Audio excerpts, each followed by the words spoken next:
Hi everyone, this is Jared Longoria, and this is video 1 of 2 regarding the property tax levy load.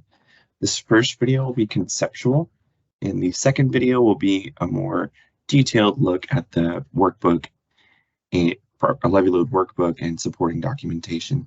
So this is again the conceptual video. We'll begin with a discussion of property taxes in general. So property taxes are levied or imposed by applying levy rates to assess property values. The following levy rates are imposed by the City of Portland. The City of Portland has a permanent rate, which is historical, cannot be increased, and you can think of this as the general operating levy. It goes to the general fund, and a portion of it also goes to the Fire and Police Retirement Fund. There are local option levies, which the use varies for these, and these are voter approved. They give governments a little more discretion on special projects and maybe special things they want to use tax revenues for. And so the City of Portland has 2 local option levies, a parks levy and a children's levy. There are bond levies. These are used to repay debt, and those are also voter approved. The City of Portland does have bond levies. And there are urban renewal levies, and these are probably the most complicated. These do not actually increase the overall tax rate. And they are, think of these as a carve out of the permanent rate. It's a little bit of an oversimplification, but it's not increasing the permanent rate or our overall tax rate, but it's a portion of it. And it's used to pay off debt issued to renew plan areas, so urban renewal plan areas. And urban renewal levies depend on property values in those urban renewal plan areas increasing above a frozen base value. And the amount that it increases over that base value is the amount of urban renewal revenue that comes in. And again, that's used to pay off the urban renewal debt that the city has issued. So that brings us to this last one, which is related, the special levy. It's directly related to urban renewal districts as well. And it's used to pay off urban renewal bonds when excess values alone are not sufficient. And this isn't just done by happenstance. The city decides we realize we're not going to have enough increase in property value in a certain urban renewal area to cover the debt.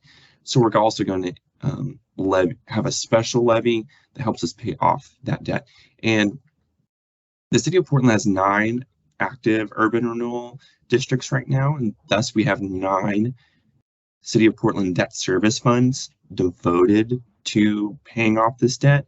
And the urban renewal and special levies are the inflows to those debt service funds, and they're used to pay off that debt. And we do have a special levy related to 3 of our urban renewal districts. So the next conceptual part of our discussion is the tax year timeline. So in January of every year, counties, namely Clackamas, Washington, and Multnomah, they assess City of Portland property values. City of Portland doesn't assess our own values, the counties do. And the counties also collect taxes for us. So in January, the assessment happens, the valuation. In June, City Council approves tax levies, tax rates, to be used for fiscal year 2023 budget appropriations. And so in July, you have the start of your fiscal year. In October, the counties send out the property tax bills to City of Portland property owners. And those bills become due in November. Thus, November is the month when the tax year starts. And that's when you need to do all of your levy load procedures, which we're going to, of course, get into. And then November through October, you collect taxes. The counties collect the taxes and turn them over to the city. And thus they're called tax turnovers. And then we would book the cash and the revenue at that time. So that's this brings up a few things we want to talk about, which are the overall journal entries and this concept here, which is fiscal year versus tax year. So the fiscal year for the city is July 1st through June 30th. Tax years, as you just saw, start in November and last through October. And so we end up with this overlap of tax and fiscal years. So for example, tax year 2022, right, was November 2021 through October 2022. But then your fiscal year starts amid that. July 1st, 2022 is the fiscal year. And so you have part of tax year 2022 and fiscal year 2023. And then you have part of tax year 2023 and fiscal year 2023. So this is just something you have to keep straight as you're thinking through and making these entries, because tax rates have to do with the tax year. But when we're booking journal entries, we're still booking it within the context of our fiscal year. So just things to think through conceptually, get straight in your head. So now let's talk about the tax year timeline, but let's think of it in terms of the overall journal entries we're making. So in November, we have this levy load, and that's when the taxes that we've imposed, property taxes we've imposed for the year, become due, and thus we need to book an account receivable and a deferred revenue. So you debit accounts receivable and you credit deferred revenue. And naturally, it's a larger entry than that because you do it for a bunch of different funds, right? The permanent rate is going to affect the general fund and the fire and police retirement fund. The bond levies are going to go to our interest in sinking, debt service fund. Urban renewal levies are going to go to urban renewal debt service funds. So it's a more complicated entry than this, but this is the overall idea: book accounts receivable, credit deferred revenue.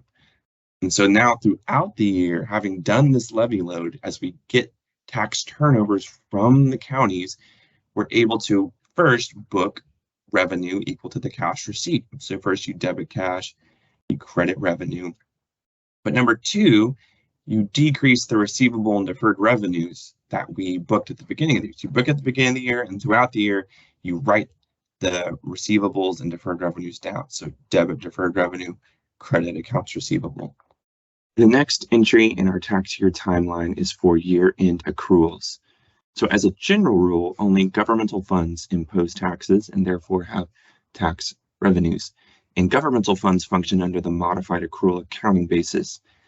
And under modified accrual accounting, you accrue for 2 months past year end. So we would recognize tax revenue for 2 months past year end. In other words, for the city of Portland, that would be July and August. So first you would book an accrual revenue entry, where you would debit or decrease deferred revenues, and you would credit or increase your tax revenues based on 2 months of collections. And then number two, you would have a non-entry revenue portion where you're just making sure your accounts receivable and deferred revenue balances are accurate. And so we'll have a separate training that gets more into the details and the how of all that. So, we're focused here on the levy load, and these are the two, again, macro level. This is the two big things that we're doing in the levy load. First, we're journaling a receivable and deferred revenue for the taxes imposed in the new tax year, for the new tax levies. The other thing we're doing is we're computing the allocation rates that we use to journal tax turnovers received throughout the new tax year. I've kind of been alluding to that, right? So when we're getting money from the permanent fund, it's not just as simple as booking it to the general fund. We split it between the general fund and the fire and police retirement fund. Same with urban renewal. It's not as simple as just booking urban renewal to one debt service fund. We split it over 9 different debt service funds.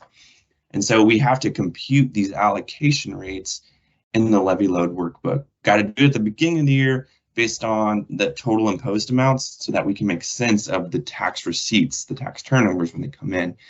And that last bullet is some of these rates are computed in standalone workbooks as well, not just in our big levy load workbook, but we'll get to those details in a bit.